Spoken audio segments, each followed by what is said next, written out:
Bonjour à tous, bonjour Vladimir, bonjour Henri, Bonjour Bonjour Céline. Céline. Bonjour bonjour à Virginie. tous. J'espère que tout le monde va bien. Merci à tous pour votre présence et bienvenue dans le premier webinaire Placement Direct.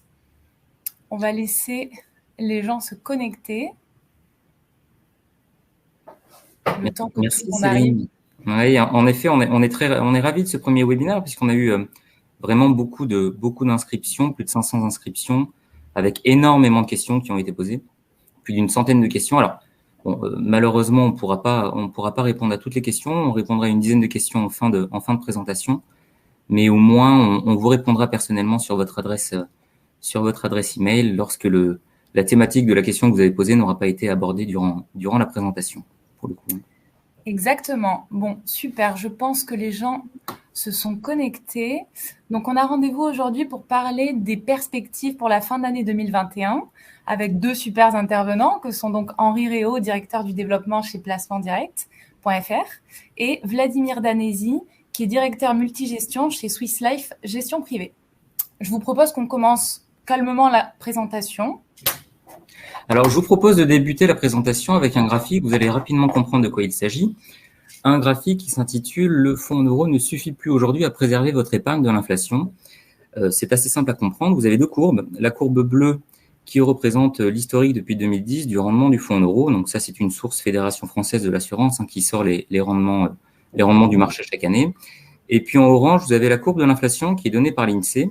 Alors en 2021, vous avez une petite astérix parce que c'est une estimation que l'on a pu faire à peu de choses près, 0,10 ou 0,20% près, on sera là-dessus. Donc de toute façon, la conclusion sera la même. Ce qu'il faut retenir et voir, c'est que c'est historique. En fait, cette année, le rendement du fonds en euros ne suffit plus à vous préserver contre une augmentation des prix, à préserver votre patrimoine d'une augmentation des prix.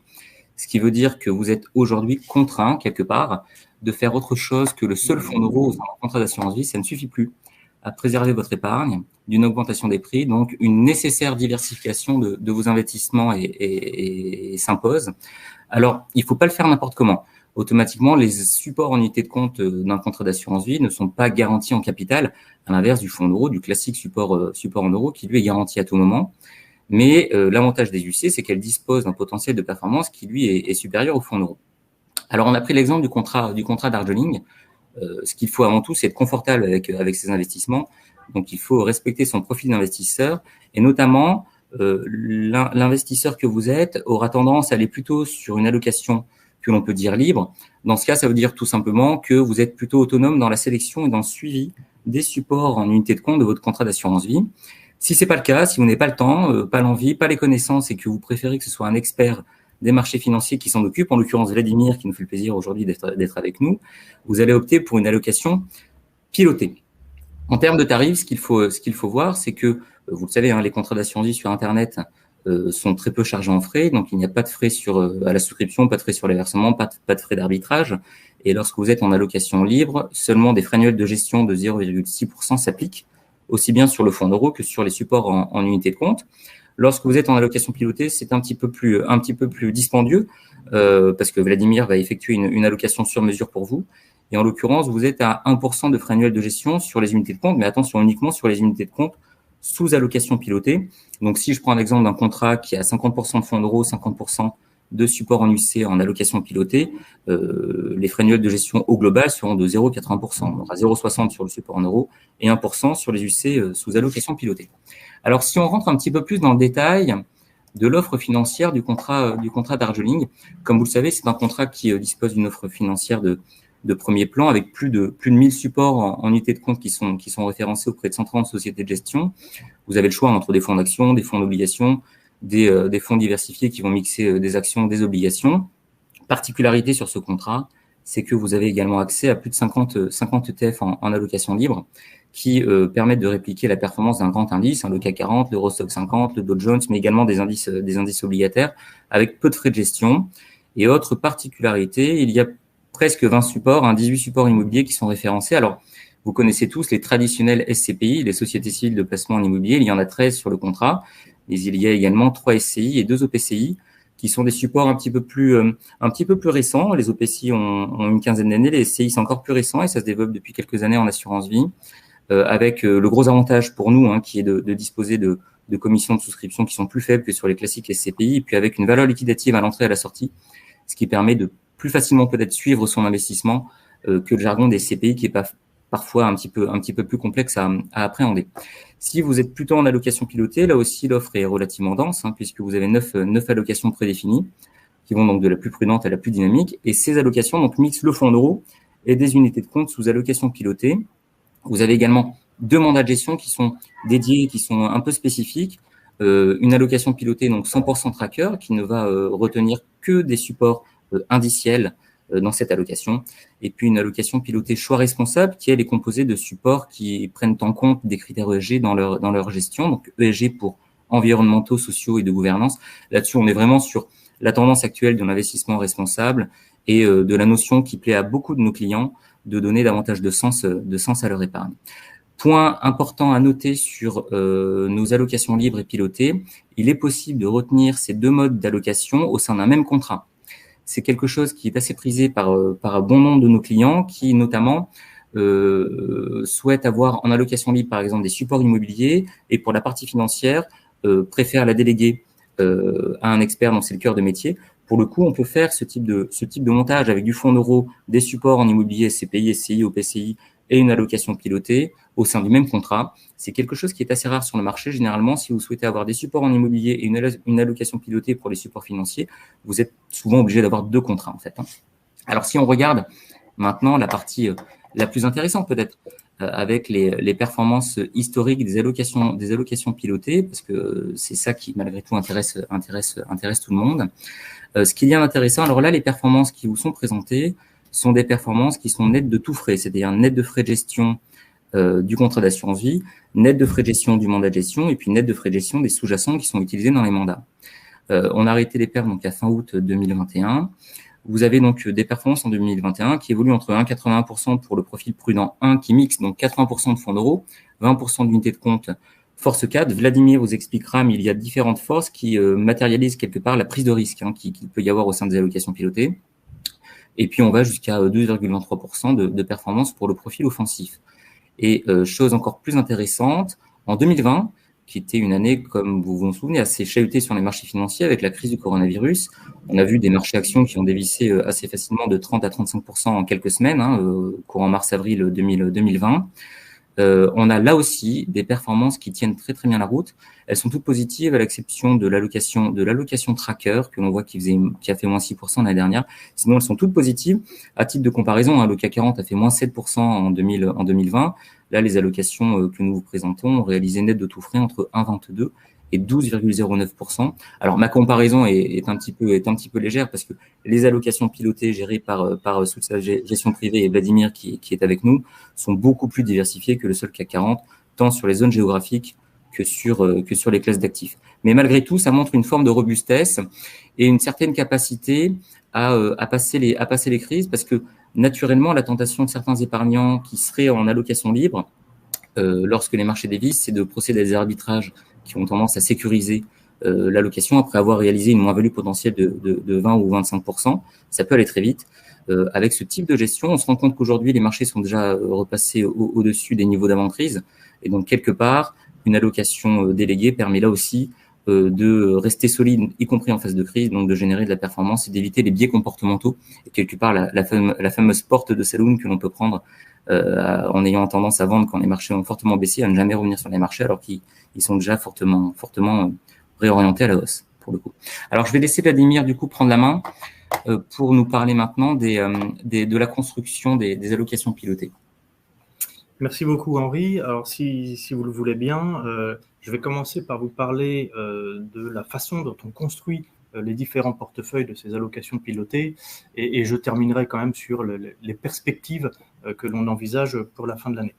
En termes de construction, je dirais que celle-ci repose principalement sur 3 piliers, tels que vous pouvez les voir. Un pilier qu'on va appeler de l'allocation d'actifs, un pilier de sélection et un pilier qui est lié au risque et à la construction de portefeuille.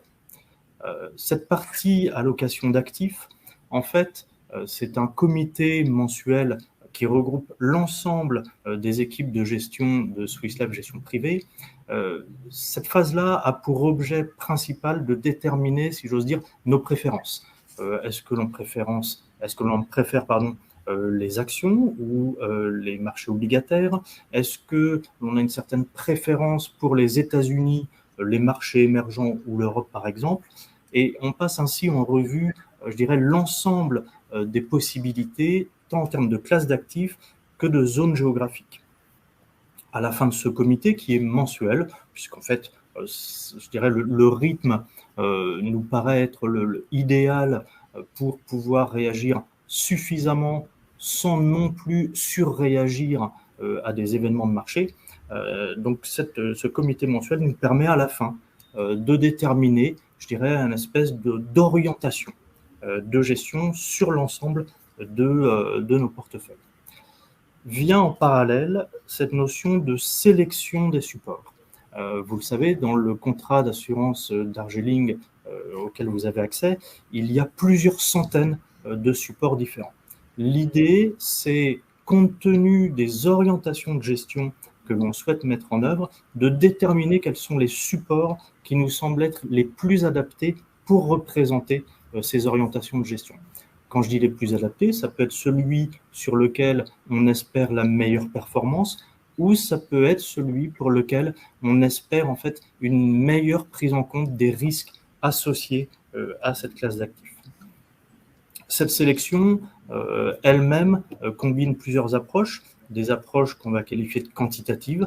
Nous surveillons plusieurs dizaines de ratios différents sur les différentes unités de compte, mais aussi, surtout, je dirais, des éléments qualitatifs, puisque nous rencontrons très régulièrement les sociétés de gestion, les gérants de portefeuille, afin de s'assurer de la bonne adéquation, je dirais, de l'orientation, de la gestion mise en œuvre avec ce que nous pourrons espérer ou attendre.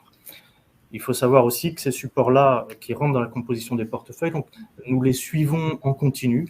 Quand je dis en continu, c'est vraiment quotidiennement, afin de s'assurer qu'il n'y a pas, je dirais, de déviation particulière sur ces supports. Enfin, ces deux étapes étant faites en parallèle, intervient l'étape de construction de portefeuille et finalement de prise en compte de cette cible de risque. En effet, dans les différentes allocations pilotées qui existent, il y a plusieurs cibles de risque, de la plus prudente au plus offensive. Et donc, en fait, nous construisons un portefeuille en tenant compte de ces éléments, définis principalement à travers la volatilité. Je dirais, grosso modo, la volatilité, c'est ce qui permet de mesurer le fait d'être plus ou moins stable dans les évolutions du portefeuille. Plus une volatilité est basse, plus la performance sera stable dans le temps. Plus la volatilité est élevée, plus la performance potentiellement sera erratique, mais en même temps, on pourra espérer aussi une meilleure performance à ce moment-là. Grosso modo, dans les allocations pilotées telles qu'elles sont définies aujourd'hui, l'allocation pilotée Force 1 a une cible de ne pas dépasser 5% de volatilité, ce qui est quelque chose d'assez faible, assez prudent comme orientation, alors que l'allocation pilotée Force 6, elle, peut aller jusqu'à 20% de volatilité, ce qui correspond, je dirais grosso modo, à un placement 100% action. Tous ces éléments étant faits, on en arrive en fait au portefeuille que je vous montre maintenant, où l'idée n'est pas de regarder l'intégralité des lignes qui sont ici, mais ça vous permet d'illustrer, je dirais, l'aspect progressif des investissements que l'on peut avoir. Tout à gauche, la colonne de gauche, ce sont les noms des portefeuilles, ensuite une codification qui est un peu spécifique aux OPCVM, et vous trouvez ensuite les poids des différentes allocations pilotées de Force 1 à Force 6. Et ce que l'on voit, c'est qu'en fait, ces poids augmentent généralement progressivement sur les différents supports de Force 1 à Force 6 pour ce qui est de la poche action, et en revanche, ont tendance à diminuer de Force 1 à Force 6 pour ce qui est de la poche obligataire, qui est celle qui est ici tout en bas de ce tableau, qui permet en fait de montrer cette évolution. Ce que l'on voit aussi apparaître, c'est que plus on avance dans le risque, plus apparaîtront potentiellement des supports actions avec des orientations très spécifiques un peu plus risquées, notamment par exemple un support dédié sur la Chine. À contrario, sur la partie obligataire, on aura d'assez nombreux supports sur Force 1 et beaucoup moins sur Force 6. Globalement, à aujourd'hui, on est sur quelque chose aux alentours de entre 5 et 10% au total d'exposition action sur Force 1, alors que l'on monte jusqu'à un peu plus de 80% d'exposition action sur Force 6. Donc voilà, j'espère que ces différents éléments vous auront permis de comprendre et de visualiser comment sont construites ces différentes allocations pilotées.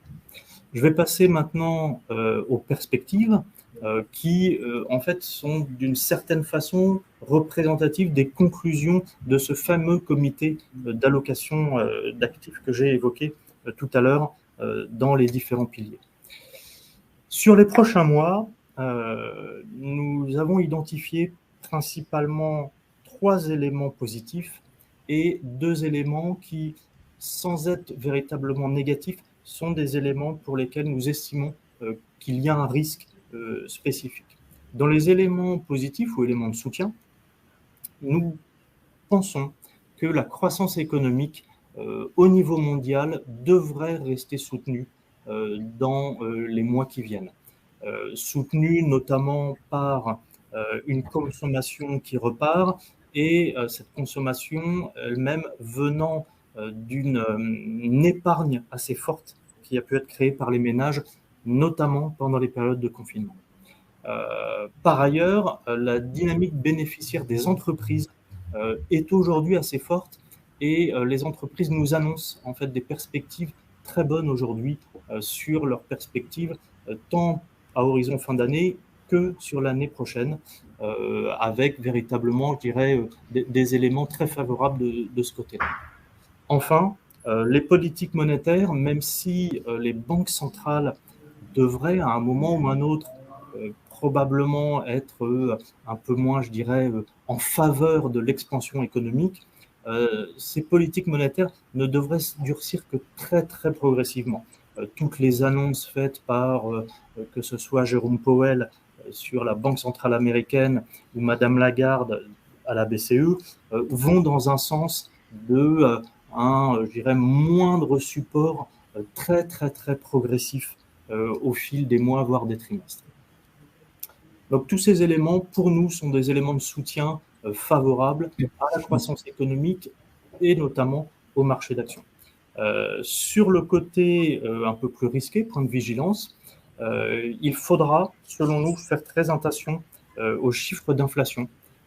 En effet, si les banques centrales aujourd'hui évoquent une notion d'inflation transitoire, on pourrait être surpris par une inflation plus forte et qu'il pourrait durer plus longtemps. Donc c'est quelque chose que nous surveillons quotidiennement, que ce soit l'inflation en zone euro ou dans tous les autres pays, y compris les pays émergents.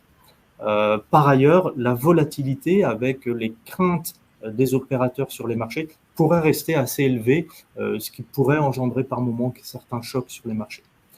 L'ensemble de ces éléments nous conduit à maintenir aujourd'hui nos positions, c'est-à-dire qu'en fait, je dirais, on avait des positions au cours de l'été qui étaient similaires dans l'esprit à l'ensemble de ces points, et nous pensons que sur les mois à venir, il faut conserver des portefeuilles relativement investis, tout en étant un peu prudent. C'est-à-dire qu'on a un positionnement que je vais qualifier d'un peu équilibré, en ayant une certaine prudence et surtout en étant à l'affût d'opportunités, et donc être capable, dès que l'on estime que les choses devraient évoluer encore plus favorablement, ou bien suite à un choc de marché, être à l'affût d'opportunités, être capable de réinvestir à ce moment-là de façon assez rapide.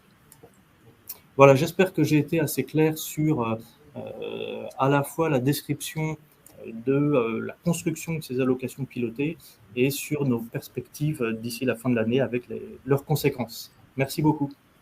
Superbe, merci beaucoup Vladimir, merci Henri pour ces précisions.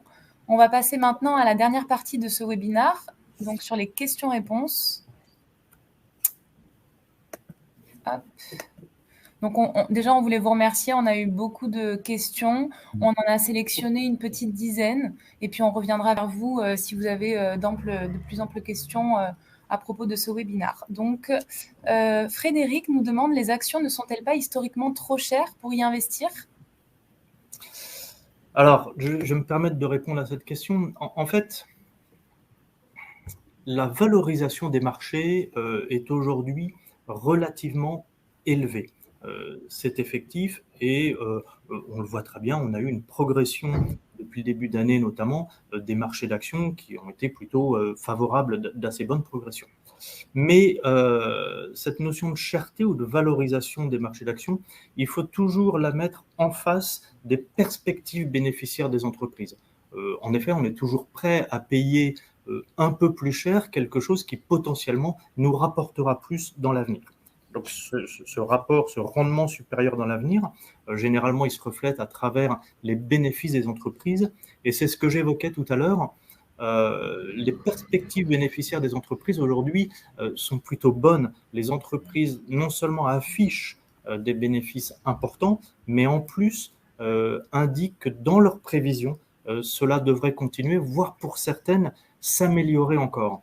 Donc, je dirais que oui, les niveaux des marchés d'actions semblent élevés, mais quand on met le pendant en face des perspectives bénéficiaires, il me semble qu'on peut encore et qu'il faut encore être investi sur ces marchés. Superbe. Merci beaucoup, Vladimir. On passe à la question suivante de Bernard. Comment protéger son contrat si l'on anticipe un crash boursier? Henri, elle est pour toi, celle-ci, je crois. Absolument, une bonne question de Bernard, pour le coup. Alors, il y a un moyen très simple, auquel tout le monde pense, évidemment. Le moyen classique, c'est d'effectuer un arbitrage sur son contrat des unités de compte les plus exposées potentiellement au marché action vers le classique support en euros, garanti en capital à tout moment. Ça, c'est un premier point. Une deuxième solution, ça peut consister tout simplement à arbitrer également les supports en unité de compte exposés actions vers des supports plus décorrélés des marchés financiers, par exemple des supports en immobilier. Et puis, il y a une troisième solution qui est un petit peu plus originale et à ne pas mettre entre toutes les mains, somme toute, mais qui consiste à utiliser quelques supports référencés sur le contrat qui permettent de répliquer à l'inverse la performance de l'indice CAC 40. Donc, il y a un fonds Élan France Bear qui est géré par Rothschild qui permet de réaliser une performance inverse au CAC 40. Si le CAC 40 fait plus 1, le fonds fera moins 1. Si le CAC 40 fait moins 1, le fonds fera plus 1. Donc, ça peut être même une logique de couverture de portefeuille. Il y a un deuxième support même qui est un ETF qui permet d'effectuer la même chose, mais avec un effet de levier x2. Donc, lorsque le CAC 40 fait moins 1, vous faites plus 2. Et lorsque le CAC 40 fait plus 1, vous faites moins 2. Voilà. Donc, ce sont des stratégies, mais là, toutefois, ce sont des positions à ne pas tenir trop longtemps et qui doivent être utilisées par des épargnants relativement experts sur le sujet, malgré tout. Très bien, merci Henri pour ces précisions. On a Philippe qui nous demande quid des marchés asiatiques hors Chine sur les 6 prochains mois? Alors, je trouve cette question particulièrement intéressante parce que le fait de se préoccuper des marchés asiatiques hors Chine est quelque chose, je trouve, de très juste. En fait, depuis maintenant plusieurs mois, il y a, je dirais, une double évolution au niveau mondial. D'une part, une évolution avec des sortes de recentrages régionaux. C'est-à-dire que les échanges commerciaux se font de plus en plus dans les régions plutôt que d'une région vers une autre. Parallèlement à ça, on voit qu'il y a certaines tensions qui peuvent arriver, notamment entre la Chine et les États-Unis. Alors, une fois qu'on a dit ça, du coup, les marchés asiatiques, effectivement, la Chine est un cas particulier, mais ça devient de plus en plus compliqué, je dirais, de regarder les marchés asiatiques sans regarder la Chine, puisqu'en fait, tous ces échanges maintenant se font principalement au sein de ce que l'on appelle l'ASEAN, qui est un peu un équivalent de communauté européenne asiatique. Et l'essentiel des échanges commerciaux des marchés asiatiques hors Chine se font soit entre eux, soit avec la Chine. Et ces éléments-là, du coup, créent une sorte d'impossibilité de dissocier des éléments particuliers ou des pays particuliers dans cette zone. Et à partir du moment où nous pensons que la Chine reste, je dirais, un pays intéressant en termes d'investissement, le reste des marchés asiatiques devrait suivre. Simplement, je dirais, la différence, c'est que la Chine, aujourd'hui, compte tenu de sa taille, on peut raisonnablement s'interroger de savoir si c'est toujours un vrai marché émergent, alors que les autres pays sont effectivement des marchés émergents. Donc, on devrait avoir peut-être des performances sur longue période similaires, mais avec un niveau de risque plus important pour les autres marchés asiatiques hors Chine. Superbe, merci beaucoup Vladimir. On a Brigitte qui nous demande, les fonds en euros sont-ils encore sécurisés? Alors c'est une bonne question et c'est une question à laquelle il n'est pas forcément évident de répondre. Certainement, Brigitte fait référence à ce qui s'est passé il y a une dizaine d'années avec la crise de la dette que l'on avait connue en Europe, avec notamment la Grèce qui avait fait peur.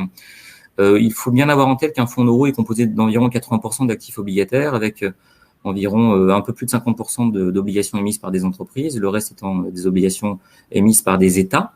Donc le fonds euro est quand même déjà très diversifié, y compris sur la partie obligataire. Et puis ensuite, c'est vrai qu'on est passé d'une période, il y a 10 ans, on a compris que le taux sans risque n'existait plus. Donc on était passé d'une période de taux sans risque à une période de risque sans taux. On y est toujours aujourd'hui. Et donc, quelque part, il faut bien avoir en tête qu'un fonds euro est géré de façon très sécurisée par les assureurs. Il y a plusieurs principes de gestion qui sont très sains. Déjà, les assureurs détiennent leurs titres obligataires d'une façon générale en direct. Ils les portent jusqu'à remboursement, donc jusqu'à l'échéance. Donc, ils sont un petit peu moins sensibles quand même à l'évolution des taux. Et puis, ils disposent de plus-values latentes, notamment en actions, en immobilier, qui sont très, très importantes. De plus-values latentes aussi, évidemment, en obligations, puisqu'ils disposent encore aujourd'hui d'obligations anciennement émises et beaucoup plus rémunératrices que le taux de marché, donc ils sont en plus-value latente. Et puis, il y a également cette fameuse provision pour participation aux bénéfices, donc les réserves de rendement sur le fonds euro, qui, selon les établissements, peuvent évoluer de 2 à 3%, jusqu'à 5-6% pour certains établissements. Donc, c'est vrai qu'il y a quand même aujourd'hui beaucoup d'éléments qui sécurisent le fonds euro et qui font penser aujourd'hui qu'à la fois le fonds euro et le support garanti en capital à tout moment, qui est le plus rémunérateur et évidemment très sécurisé. Donc la réponse est oui. Merci Henri. La prochaine question est d'Antoine. Les obligations ont-elles encore de l'intérêt avec une probable remontée des taux? Alors, quand on dit les obligations, en fait, on parle d'énormément de choses différentes. Dans les obligations, nous avons les obligations émises par exemple par l'État français, mais vous pouvez aussi avoir des obligations d'entreprise, des obligations émises par des banques. Donc, il y a vraiment, je dirais, un spectre des possibles qui est très très large. Aujourd'hui, je dirais que cette probable remontée des taux, l'impact sera d'autant plus fort que les obligations sont longues, puisqu'au sein des obligations, vous avez aussi une notion que l'on appelle la maturité, qui est un peu l'échéance, on va dire, de l'obligation. Plus cette échéance est éloignée, plus une remontée des taux a un impact négatif sur l'obligation. Donc, les obligations émises par des États longues, effectivement, il y a aujourd'hui, nous estimons, un risque très fort. En revanche, sur des obligations assez courtes, émises par des entreprises et qui, de fait d'être émises par des entreprises et non par des États, procurent des rendements plus élevés, nous semble encore présenter de l'intérêt parce que l'impact de la remontée des taux sera finalement relativement modeste, d'une part du fait de cette échéance courte et de ce rendement relativement élevé qui fait un peu l'objet, enfin, c'est une sorte de parachute, si j'ose dire. Un amortisseur, oui. Un amortisseur, exactement. Donc, aujourd'hui, dans les allocations pilotées, nous n'avons pas du tout d'obligations d'État. Nous n'avons que des obligations d'entreprise courtes et nous utilisons en fait des gestionnaires qui sont très réactifs et très flexibles sur ce type de gestion. Donc oui, nous pensons qu'il y a encore de l'intérêt, mais encore une fois, plus spécifiquement sur les obligations d'entreprise relativement courtes. Merci pour ces précisions, Vladimir. On passe à la question suivante. Philippe, y a-t-il un délai de carence sur les SCPI du contrat Darjeeling, Henri? Alors, en effet, ce qu'il faut bien avoir en tête, c'est que tous les assureurs ne traitent pas de la même manière les SCPI sur le marché. Donc, Darjeeling est un contrat assuré par Swiss Life Assurance et Patrimoine. Sur ce contrat, il n'y a pas de délai de carence ou de délai de jouissance, c'est-à-dire que votre investissement procure et génère des intérêts immédiatement. Vous n'avez pas plusieurs mois potentiellement à attendre sans qu'il y ait de rémunération de votre épargne. Ça, c'est un point très, très avantageux. Quand vous avez des SCPI en moyenne qui vont avoir autour de 4% de rendement, si vous avez 3 mois de délai de carence, ça fait 1% de rendement en moins pour le coup, hein, donc ça va relativement vite. Point également à noter sur le contrat Darjeeling, c'est un contrat sur lequel les loyers des SCPI sont reversés à 100%. Vous savez que les assureurs ne reversent pas toujours 100% des loyers des SCPI. Certains n'en reversent que 90%, d'autres jusqu'à 85%. Donc là aussi, à la place d'avoir 4%, si vous avez 3,40, c'est pas pareil. Et puis enfin, n'oubliez pas que le contrat Darjeeling n'a que 0,6% de frais de gestion, donc avec, y compris sur les supports immobiliers, hein, donc avec pas de délai de carence, 100% des loyers et 0,6% de frais de gestion. Malgré tout, c'est quand même un support et un contrat qui est très adapté pour y loger des supports SCPI notamment. Très clair. Question suivante de Cédric. Les arbitrages réguliers sont-ils nécessaires pour bien gérer un portefeuille? Alors là, je vais m'attarder sur la notion de régulier. En fait, si par arbitrage régulier, vous entendez un arbitrage tous les mois, voire toutes les semaines, non, ça, ce n'est pas nécessaire.